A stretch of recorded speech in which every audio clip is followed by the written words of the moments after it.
News at 6. Looking back at the IEI fire 1 year later. Good evening and thank you for joining us. I'm Phyllis Smith. A year after the IEI warehouse fire, county officials look back on the impact it had on the Mid-Ohio Valley. Megan Vanslow reports. The IEI fire took 10 total days to fight. Hundreds of firefighters, contractors, and environmental experts came to the Mid-Ohio Valley to assist. But it didn't come cheap. Wood County Commission was quickly called to the scene when checks needed to be signed. The overwhelming support we had from the commission, because they're actually the signatures to the checks, to the money, that allowed us to get the foam and get the gasoline and get the diesel fuels. I would have bankrupted the county to put that thing out. I seriously would have done it. And absolute total cooperation through the county commission. They never blinked once about anything we needed. They just wanted to fire out safely. The financial burden didn't end with the fire either. Fire departments suffered major losses.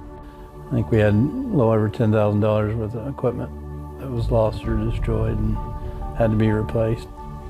Months later, Governor Jim Justice followed through on his promise to reimburse Wood County officials for the costs, giving a check for over $1.4 million. We were blessed and lucky the governor stepped forward when he did. And the county reimbursed everybody for their losses.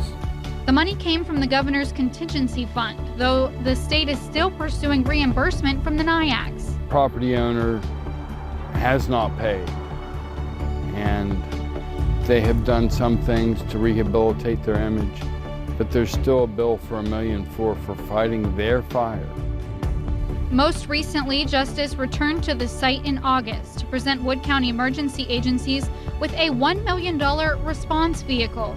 We were given a hazmat response vehicle, and Parkersburg Fire Department and all the volunteer firemen are kicking in to get spooled up on training to be able to respond to incidents. So we're hoping to get that team spooled up and ready to roll local or statewide or wherever that unit's needed. Woodyard received honors from Governor Justice for his leadership efforts during the fire, as did Stewart. He was also awarded by the Department of Environmental Protection and named West Virginia State Fire Marshal of the Year. It's hard to believe you get an award for burning down a whole entire city block. A lot has happened since the fire started a year ago, as was discussed at the Wood County Commission meeting this Monday, a year later. The different agencies involved gained knowledge, resources, and funding to better Wood County and all of the Mid-Ohio Valley. Megan Vanslow, WTAP News. This is home. Turning to the weather now, a sunny Monday. Meteorologist Corey Smith joins us with the first look at your forecast. Corey. Good evening, and we really had the perfect day to start off the work week. Taking a look at the radar, you can see things are quiet, and that's good news. And taking a look at those temperatures, they're a little bit warmer, right in the lower 60s. How much warmer than this time yesterday, though? Well, right around 15 to 20 degrees in some locations. So feeling a little bit closer to average than where we were the last few days. We only reached the middle 40s yesterday. It's definitely a cold day. As for right now in the Jandil sky cam atop the Lafayette Hotel, it's sitting at 60 degrees, that dew point at 29. So definitely some dry air in the region, and we're going to keep that in the area. I'll be talking about the sunshine, the fall foliage, and where we're at with that, as well as some cooler temperatures on the way coming up later on the show. Back to you. Thank you, Corey. The latest poll numbers have been released by our parent company, and the news is generally good for West Virginia incumbents in the upcoming election. Todd Boucher is live in the newsroom. This hour, he looks at polls in the U.S. Senate and House races. We begin, Phyllis, with the race for the U.S. Senate between incumbent Democrat Joe Manchin and Republican Attorney General Patrick Morrisey. That race has brought President Donald Trump, Vice President Mike Pence just this past weekend, as a matter of fact, and a number of other Trump supporters to West Virginia to campaign for Morrisey. However, Senator Manchin in this poll is supported by 52% of the 650 likely voters surveyed for our parent company. Attorney General Morrisey is favored by 36%. Third-party candidate Rusty Holland has 4%. Holland is a libertarian, and 8% are undecided. Manchin is also viewed favorably by 49%, while 33% view Morrisey favorably. Now, in the races for Congress, in the statewide poll, Republican candidates for West Virginia's 3 U.S. House seats are favored by 44% compared to 36% for Democrats. Those numbers are virtually unchanged from the results from the last poll released 3 weeks ago. Now, in the Senate races, a notable share of likely voters told pollsters they still could change their minds before Election Day. And more Manchin supporters than Morrissey supporters said they could vote for another candidate.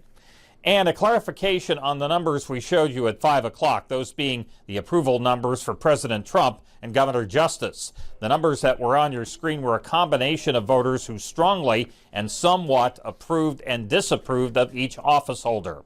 The poll was taken for Gray Television between October 12th and the 19th. Todd Boucher reporting live in the newsroom tonight. Todd, thank you. A man accused of throwing a puppy out of a hotel window pleads guilty to animal cruelty. Christian Cottrell changed his plea in Wood County Circuit Court this morning in Judge Robert Waters' court. Back in March, witnesses say they saw him throw his 2-month-old dog from a second-floor window of the Comfort Inn in Parkersburg. His sentencing is scheduled for December 21st at 10:30 in the morning. Belpre City Council meets tonight, and business will include a bill that could save the city money from its emergency services. Michael Tater is live in our Marietta Bureau. He brings us the details. Michael. Well, Phyllis, tonight's meeting will discuss the first reading of an ordinance implementing a program to charge mitigation rates for the deployment of any emergency or non-emergency services from the Belpre City Volunteer Fire Department. But in almost all cases, there'll be no financial impact to residents. Currently, the City of Belpre pays for all supplies and services used by the fire department when they go out to make a run. This could be supplies from fighting a fire, medical supplies used when going out to a sick resident, or simply cleaning up vehicle accidents and sometimes chemical spills. With this ordinance, the city would be able to file claims with insurance companies to get reimbursed for the costs of any supplies used. It will bill your insurance company for the use of foam if we're putting out a fire, or whatever supplies they're using.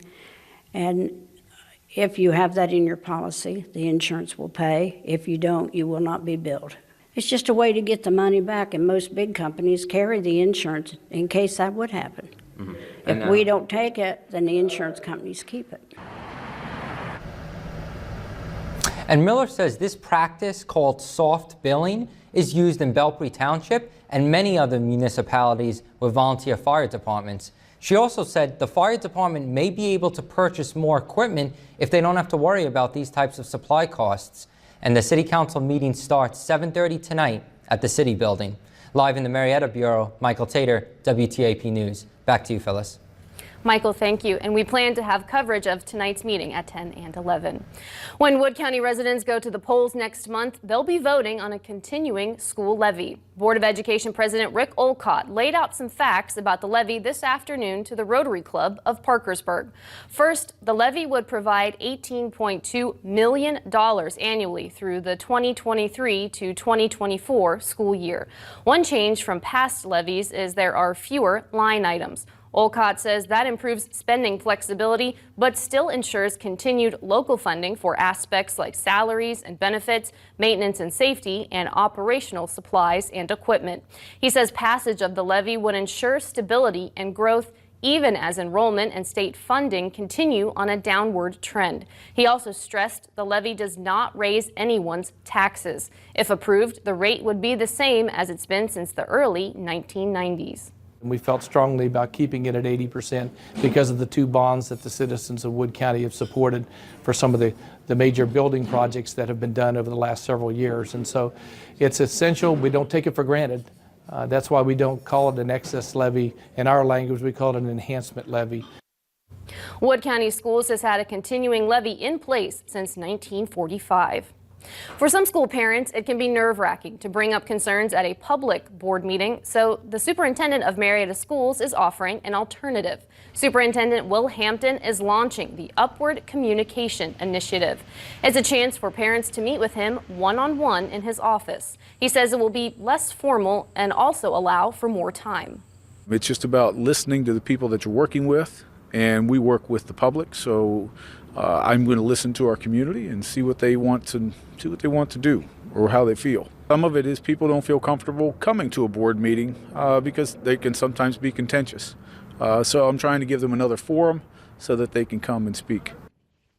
Meetings will be October 25th and November 1st at 6 o'clock at the board office. To sign up, you can email the address on your screen, whampton@marriottcsdoh.org, and use the subject line Upward Communication. Still ahead, bringing more high-speed internet to Ohio. How nearly $80,000 worth of federal funding hopes to do that. Get the details next at 6.